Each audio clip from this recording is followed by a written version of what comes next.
শনিবার ঢাকায় আসছে যুক্তরাষ্ট্রের প্রতিনিধি দল। জোরালো বার্তা পাবে ষড়যন্ত্রকারীরা, মন্তব্য বিশেষজ্ঞদের। হাসিনা বিরোধী আন্দোলনের ঐক্য ভাঙার চক্রান্ত চলছে বললেন ফখরুল, সজাগ থাকার আহ্বান। তলিয়ে গেছে কক্সবাজার, আটকা পড়েছেন কয়েক হাজার পর্যটক। সারা দেশে ভারী বৃষ্টিপাতের পূর্বাভাস।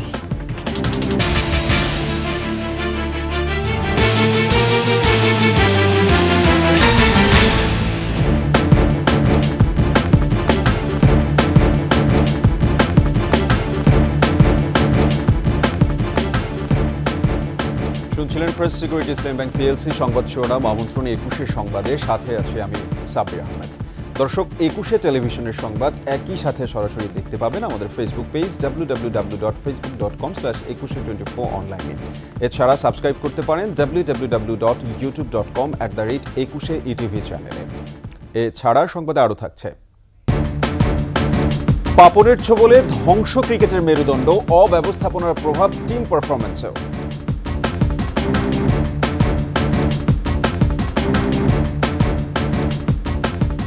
ছাত্র জনতার অভ্যুত্থানে আওয়ামী লীগ সরকারের পতনের পর শনিবার ঢাকায় আসছেন যুক্তরাষ্ট্রের উচ্চ পর্যায়ের প্রতিনিধি দল। তাদের প্রত্যাশা, ঢাকার সঙ্গে সহযোগিতার পথে থাকবে দিল্লি।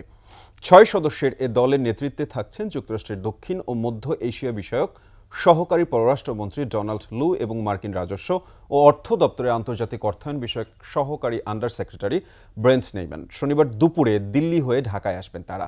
এ সফরে অর্থনীতিকে অগ্রাধিকার দেওয়ার পাশাপাশি রাজনীতিকেও গুরুত্ব দিচ্ছে যুক্তরাষ্ট্র। এরই মধ্যে বাংলাদেশের পরিস্থিতি নিয়ে ভারতের সঙ্গে আলোচনা করেছে যুক্তরাষ্ট্র। দক্ষিণ এশিয়ার স্থিতিশীলতার স্বার্থে বাংলাদেশের অন্তর্বর্তী সরকারকে সব ধরনের সহযোগিতা করতে চায় ওয়াশিংটন। একই সঙ্গে দিল্লি ও ঢাকার সঙ্গে সহযোগিতার পথে থাকবে, এমনটাই চাই তারা।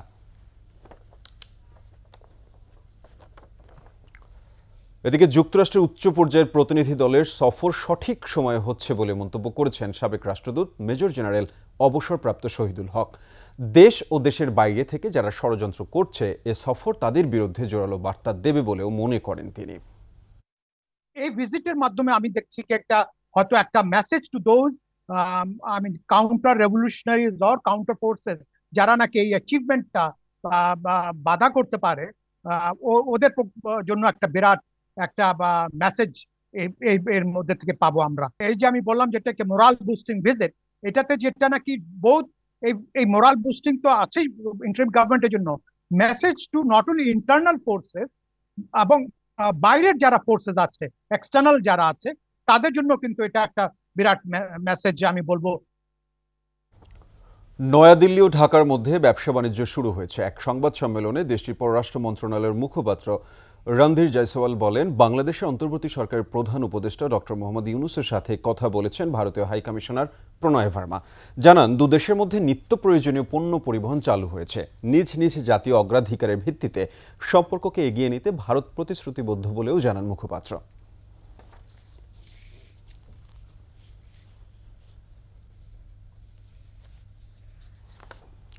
হাসিনা বিরোধী আন্দোলনে যে ঐক্য তৈরি হয়েছিল তা ভাঙার জন্য সুপরিকল্পিতভাবে চক্রান্ত চলছে বলে অভিযোগ করেছেন বিএনপি মহাসচিব মির্জা ফখরুল ইসলাম আলমগীর। এ বিষয়ে সবাইকে সজাগ থাকারও আহ্বান জানিয়েছেন তিনি। ওমর ফাহিমের রিপোর্ট। রাজধানীর জাতীয় প্রেস ক্লাবে সাংবাদিক মুশফিকুল ফজল আনসারীর সংবর্ধনা অনুষ্ঠান। এ সময় প্রধান অতিথির বক্তব্যে বিএনপি মহাসচিব মির্জা ফখরুল ইসলাম আলমগীর বলেন, ছাত্র জনতার বিজয় সুসংহত করতে সবাইকে সজাগ থাকতে হবে। সুপরিকল্পিতভাবে এই ঐক্যকে বিনষ্ট করবার একটা চক্রান্ত চলছে, সেটাকে আমাদেরকে আবার রুখে দিতে হবে। এখানে আমি অনুরোধ করব সকলকে, কোনো ব্যক্তি, কোনো গোষ্ঠী বা কোনো দল এই বিষয়কে সামনে না এনে গোটা বাংলাদেশি মানুষকে, বাংলাদেশকে সামনে নিয়ে আসুন। যে সম্ভাবনা আমাদের সৃষ্টি হয়েছে, সেই সম্ভাবনাকে যেন আমরা কাজে লাগাতে পারি। এদিকে বিকেলে নয়াপল্টনে 14 তারিখে কেন্দ্রীয় শহীদ মিনারে সমাবেশ ও 15 তারিখে সকল জেলায় বিএনপির র্যালি সফলভাবে বাস্তবায়নের লক্ষ্যে সভার আয়োজন করা হয়। আগামী 14ই সেপ্টেম্বর কেন্দ্রীয় শহীদ মিনার বিকেল থেকে সন্ধ্যার পর পর্যন্ত সেই অনুষ্ঠান হবে। সেখানে কথা বলবে সেই সমস্ত শহীদের পঙ্গুত্ব বরণকারী সেই সমস্ত মানুষদের আত্মীয় স্বজন।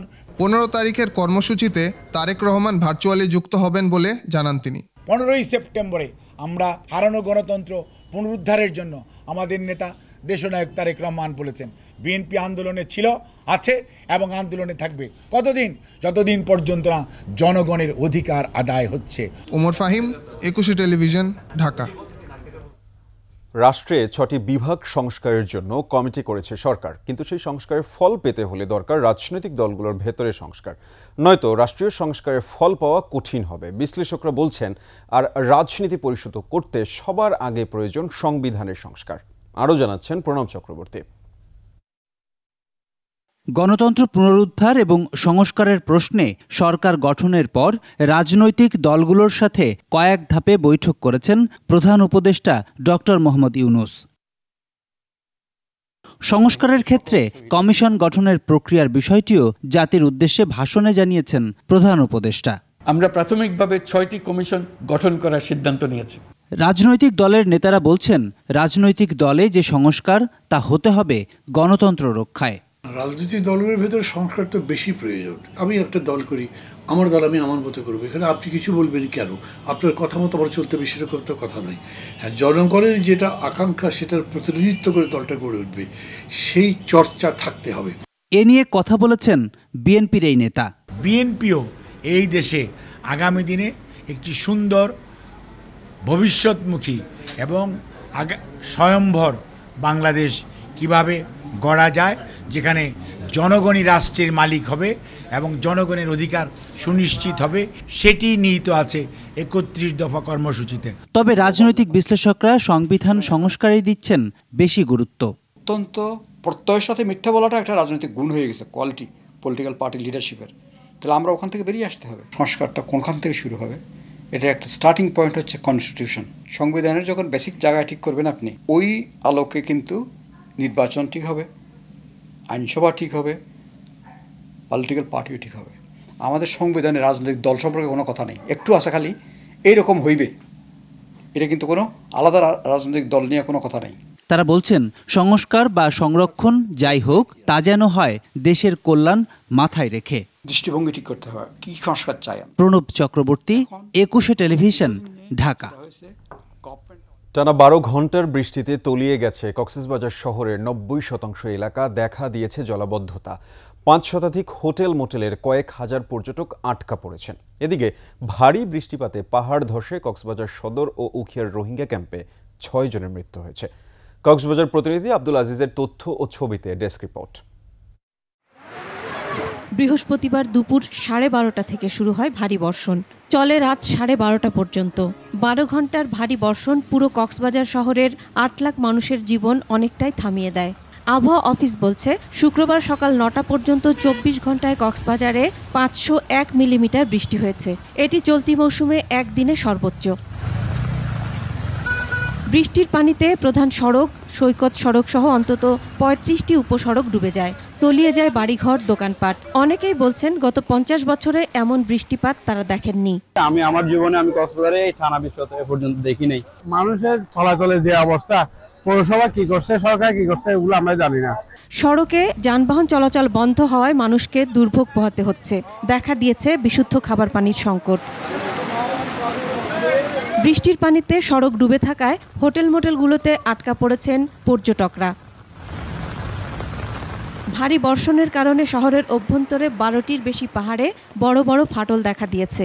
বৃহস্পতিবার রাতে শহরতলির ঝিংলার দক্ষিণ ডিককুল এলাকায় পাহাড় ধসে মা ও 2 সন্তানের মৃত্যু হয়েছে। মোট 3 জন মারা গেছে, একজন হচ্ছে মিজানের স্ত্রী এবং আর ওনার সন্তান 2 জন, মা মেয়ে 3 জন মারা গেছে আর কি।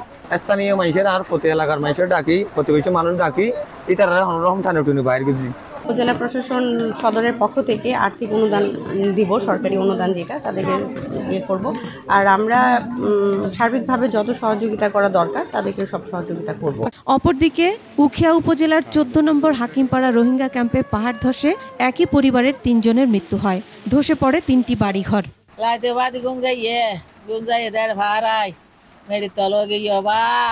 এরই মধ্যে পাহাড়ে ঝুঁকিপূর্ণভাবে বসবাসকারীদের সরিয়ে নিচ্ছে প্রশাসন।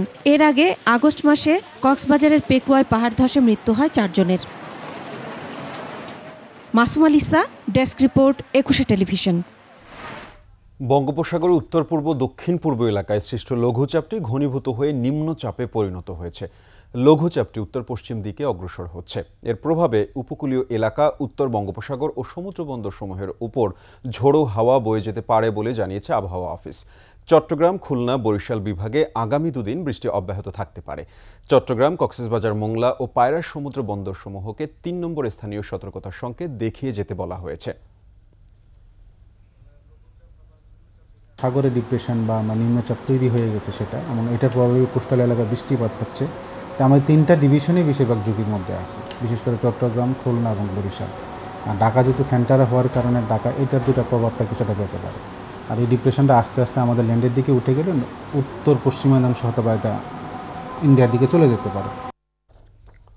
নাজমুল হাসান পাপন গত এক যুগে বাংলাদেশ ক্রিকেট বোর্ডের মুকুটহীন সম্রাট। ক্ষমতার দাপটে ক্রিকেট বোর্ডে যা ইচ্ছা তাই করেছেন। বেশিরভাগ পদেই বসিয়েছেন নিজের পছন্দের লোক। পাপনের পাপে রীতিমতো ধ্বংস হয়েছে ক্রিকেটের মেরুদণ্ড। ক্ষমতার পালা বদলে বেরিয়ে আসছে পাপন ও তার অনুসারীদের সব অনিয়ম। সাবেক ক্রিকেটার ও সংগঠকরা মনে করেন পাপন আমলে বিসিবির অব্যবস্থাপনার প্রভাব পড়েছে জাতীয় দলের পারফরম্যান্সেও। আকাশুজ্জামান রিপোর্ট। 2012 সাল বিসিবির সভাপতির চেয়ারে বসেন প্রয়াত রাষ্ট্রপতি জিল্লুর রহমানের ছেলে নাজমুল হাসান পাপন। এক বসাতেই 12 বছর পার। বাংলাদেশ ক্রিকেট বোর্ডের আয়ের বেশিরভাগই এসেছে আইসিসি ও এসিসির লভ্যাংশ থেকে, বাকিটা সিরিজ আয়োজন ও টিভি সত্ত্ব। তাহলে পাপন ও তার অনুসারীরা করেছেনটা কি? এত টাকা কোথায় খরচ করেছে পাপনের বোর্ড? সবশেষ বাজেটে দেখা যায় কারি টাকা খরচ হয়েছে লজিস্টিক অপারেশন ও বিপিএল পরিচালনায়। সময় কিন্তু বলা হতো যে আইপিএল এর পরেই বিপিএল, সেই জিনিসটা আমাদের শুরুটা যেরকম ছিল সেটা আস্তে আস্তে আস্তে আস্তে আমরা কিন্তু পতনের দিকে যেতাম। আমার মনে হয় পুরো ওভারঅল আপনি যদি সিনারিও দেখেন 12-14 বছরে আমার মনে হয় যে খুব একটা বেশি আমরা ডেভেলপ করি নাই। উন্নয়ন তো হয়নি, উল্টো ধ্বংস হয়েছে ঘরোয়া ক্রিকেট। 12 বছরেও সম্ভব হয়নি ক্রিকেট বিকেন্দ্রীকরণ। তরুণ এবং প্রবীণদের সমন্বয়ে যে একটা আন্তর্জাতিক মানের টিম তৈরি করা, সেই জিনিসটা করতে আসলে ক্রিকেট বোর্ড ব্যর্থ হয়েছে। এর জন্য দায়ী হচ্ছে অব্যবস্থাপনা। বেশিরভাগ জেলায় কিন্তু খেলা হয় না, ক্রিকেট লিগ হয় না, রিয়েলিগেশন লিগ হয় না, এবং সাথে মাঠের যে ফ্যাসিলিটিগুলো ডেভেলপ করা, প্রত্যেকটা অঞ্চলে বিশেষ করে জেলা পর্যায়ে মাঠ, নতুন নতুন মাঠ তৈরি করা, সেই জায়গাগুলোও কিন্তু আমার মনে হয় প্রসারিত হয় নাই। তৃতীয় বিভাগ ক্রিকেট লিগের এন্ট্রি ফি 1 লাফে হয়েছে 5 লাখ। দ্বিতীয় বিভাগ ও প্রথম বিভাগ ক্রিকেট লিগের খেলায়ও ছিল পক্ষপাতিত্ব। আম্পায়ার কোনো না কোনোভাবে একটি দলকে সাপোর্ট করতো। ন্যাশনাল টিমে প্লেয়ার খেলতো আমাদের এখানে 4 থেকে 5 জন, কোনো সময় 3 জন। আমাদের এখানে সাকিব তামিম খেলতো ওই সময়টায়, এবং এই খেলোয়াড়দের ভয় দেখানো হয়েছে যে রূপগঞ্জে যেন কেউ না খেলে। সাবেক প্রধানমন্ত্রী শেখ হাসিনাকে খুশি করতে পাপনরা এমন জায়গায় অর্থ ঢেলেছেন যেটির সঙ্গে ক্রিকেটের কোনো সংযোগই নেই। অথচ শুধু রাজনৈতিক বিবেচনায় বগুড়ার শহীদ চান্দু স্টেডিয়াম পরিত্যক্ত থেকেছে বছরের পর বছর। টেস্ট ভেন্যু খুলনা ও ফতুল্লা স্টেডিয়ামে আন্তর্জাতিক ম্যাচ হয় না বহু বছর। সাম্রাজ্য চালাতে কাউন্সিলরশিপেও দুর্নীতি করেছেন পাপন। বার্ষিক সাধারণ সভাগুলো ছিল সদস্যদের দামি উপহার পাওয়ার অনুষ্ঠান। আকাশুজ্জামান, 21 টেলিভিশন। গোপালগঞ্জে গাড়ি বহরে হামলায় স্বেচ্ছাসেবক দলের কেন্দ্রীয় ক্রীড়া সম্পাদক শওকত হোসেন দিদার নিহত হয়েছেন। শুক্রবার রাতে ঢাকা খুলনা মহাসড়কের দোলা পেট্রোল পাম্প এলাকায় রাস্তার পাশ থেকে তার মরদেহ উদ্ধার করা হয়। এই ঘটনায় স্বেচ্ছাসেবক দলের কেন্দ্রীয় সভাপতি SM জিলানী ও তার স্ত্রী, গোপালগঞ্জ জেলা মহিলা দলের সভাপতি রওশনারা সহ অন্তত 35 জন আহত হয়েছে। তাদের মধ্যে 15 জনকে গোপালগঞ্জ, 3 জনকে টুঙ্গিপাড়া উপজেলা হাসপাতাল এবং 4 জনকে ঢাকায় পাঠানো হয়েছে। বিকেলে শহরের বেদগ্রাম মোড়ে জেলা বিএনপি আয়োজিত পথসভা শেষে স্বেচ্ছাসেবক দলের কেন্দ্রীয় সভাপতি SM জিলানীর বাড়ি টুঙ্গিপাড়া যাওয়ার পথে এ হামলার ঘটনা ঘটে।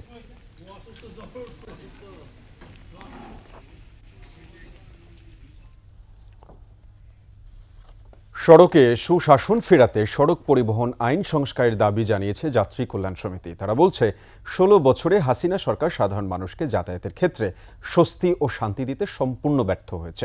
শিউলি শবনমের প্রতিবেদন।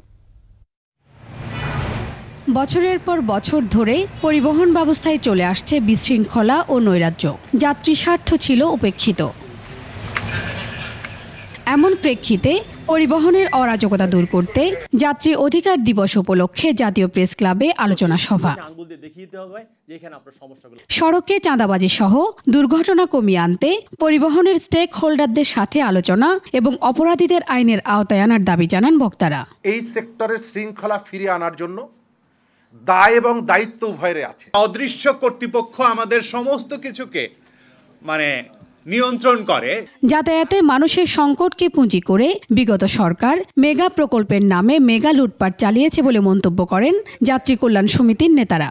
যানজট এখন নগর বন্দর পেরিয়ে গ্রামে গঞ্জেও সম্প্রসারিত হচ্ছে। এহেন পরিস্থিতিতে বিগত স্বৈরাচার আওয়ামী লীগের প্রণীত সড়ক পরিবহন আইন সংস্কার করা অত্যন্ত জরুরি হয়ে পড়েছে। সড়কে সবচেয়ে বেশি বরাদ্দ এবং সীমাহীন লুণ্ঠন হতে উল্লেখ করে বিশিষ্ট নাগরিকরা বলেন, অন্তর্বর্তী সরকার উদ্যোগ নিলে সড়ক ব্যবস্থাপনা ঠিক করা সম্ভব। যাত্রী পরিবহন আইন বা যে আইনগুলো কথা বলা হচ্ছে এর সাথে 17 কোটি 18 কোটি মানুষের ভাগ্য জড়িত। বর্তমান সরকার অন্তত দৃষ্টি দেয়, কাজের উদ্যোগটি অন্তত গ্রহণ করুন। এই যে পরিবহন সেক্টরে যে আওয়ামী সিন্ডিকেট তারা হয়তো চলে গেছে, ভেঙে গেছে, পালিয়ে গেছে, এখনো তাহলে যাত্রীদের কল্যাণে কাজ হচ্ছে না কেন? ভাড়া কেন কমছে না? নৈরাজ্য কেন কমছে না? এরা কোন সিন্ডিকেট? যানবাহনের লাইসেন্স ও ফিটনেস ঠিক করা সহ বিআরটিএকে ঢেলে সাজানোরও পরামর্শ দেন তারা। তাহলে এদেরকে এক্সপোজ করতে হবে, এদের মুখোশগুলো উন্মোচিত করতে হবে। শিউলি শবনম, একুশে টেলিভিশন, ঢাকা। এবার বাণিজ্য সংবাদ।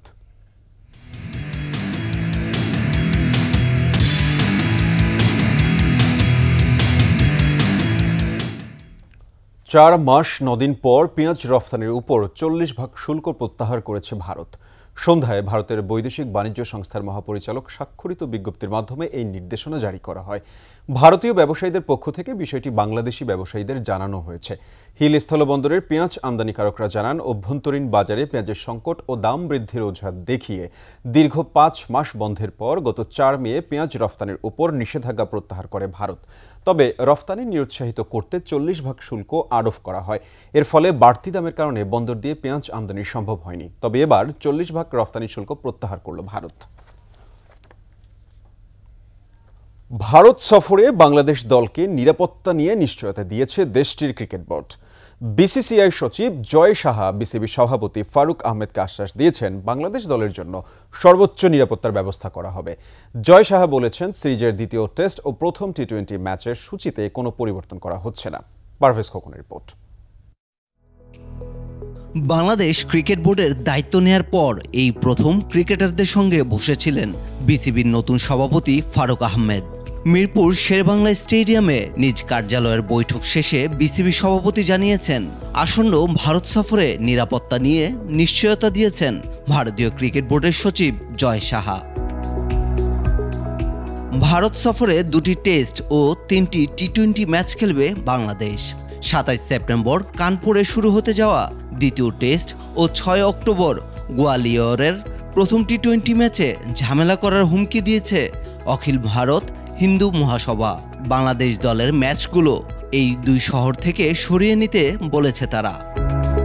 তাদের হুমকি সত্ত্বেও সূচিতে কোনো পরিবর্তন আসছে না। ক্রিকেটারদের সঙ্গে এই বৈঠকে উপস্থিত ছিলেন জাতীয় দলের অনিয়মিত হয়ে পড়া তামিম ইকবাল। বিসিবি সভাপতি ও অধিনায়কের আগ্রহে নাকি তিনি উপস্থিত ছিলেন। এই সময় উপস্থিত ছিলেন মাহমুদুল্লাহ রিয়াদও। জাকের আলীর সামনে এসেছে নতুন সুযোগ। ভারতের বিপক্ষে 2 ম্যাচ টেস্ট সিরিজের জন্য 16 সদস্যের স্কোয়াডে রাখা হয়েছে তাকে। শুক্রবার মিরপুরে জাতীয় দলের সঙ্গে অনুশীলনের পর এ নিয়ে নিজের অনুভূতি জানিয়েছেন এই উইকেট রক্ষক ব্যাটার। প্রিপারেশন আছে, 2 ফরম্যাটের জন্যই প্রিপারেশন রাখছি, তো এখন শুধু মাইন্ডসেটটা চেঞ্জ করতে হবে ফরম্যাট অনুযায়ী। ব্যাটিংটা যদি আমরা ভালো করতে পারি তো এটা আমাদের জন্য খুবই ভালো হবে। পাকিস্তানের 2-0 ব্যবধানে টেস্ট সিরিজ জিতে আসায় ভারতেও বাংলাদেশ দলের ভালো সম্ভাবনা দেখছেন জাকির। আমরা যে সিরিজটা জিতে আসলাম, এটা ডমিনেট করে যে 2টা ম্যাচ জিতে আসা, তো অবশ্যই এটা তো কালচার চেঞ্জেরই একটা আভাস। আর হ্যাঁ, ভালো লাগছে, সিলেকশন হয়ে ভালো লাগছে, চেষ্টা করবো বেস্টটা দেওয়ার। 15 সেপ্টেম্বর ভারতের উদ্দেশ্যে দেশ ছাড়ার কথা রয়েছে ক্রিকেটারদের। পারভেজ খোকন, 21 টেলিভিশন। এর সাথে শেষ করছি 21 সংবাদ। যাবার আগে ফার্স্ট সিকিউরিটি ইসলাম ব্যাংক পিএলসি সংবাদ শিরোনামগুলো আরও একবার।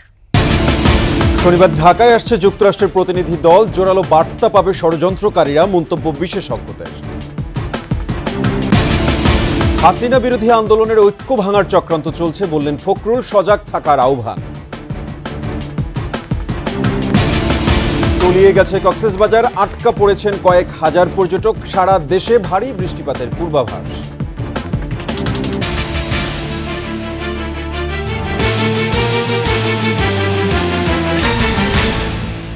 দর্শক, সর্বশেষ সংবাদ জানতে ডায়াল করুন 202 নম্বরে, আর ভিজিট করুন 21-tv.com এই ওয়েবসাইটে। ফেসবুকে ভিজিট করতে পারেন www.facebook.com/2124 অনলাইনে। এছাড়া সাবস্ক্রাইব করতে পারেন www.youtube.com/21etv চ্যানেলে। এতক্ষণ সঙ্গে থাকার জন্য ধন্যবাদ। পরবর্তী সংবাদ দেখার আমন্ত্রণ রইল। 21-এর সাথেই থাকুন।